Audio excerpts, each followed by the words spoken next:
Hedduu meeffituu baay'ee icciitiin koo namatti ni madduudha badara kookoon kooba ta'ee yaada gammadu garaan koon na dhaqqabi malee si guddaa rabbii koo.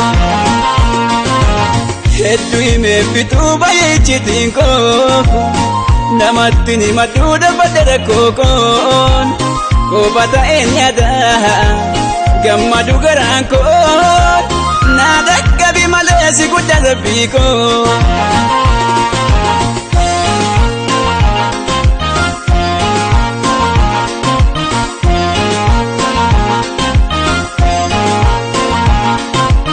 Halkan kun bareeditee nutti dheeratee karaan rabbi nuuf birmaduun jireenyi nu jeeqera akka jirruuttaan jirra rakkoo farkan kennineen halkanii guyyaa yaanaan dhalannee takkantee yoo wajjanne nyaanne daarree nu uffanne yoo beelofne nyaanne ifaanye maaliif hin baqanne yoo jiru nu taane jiru yoo dandeenye asteenne wantuma fi kenne hiixanne yoo fuuneen wanta keenya dhabne halkan baatirra eeyyama eeggane.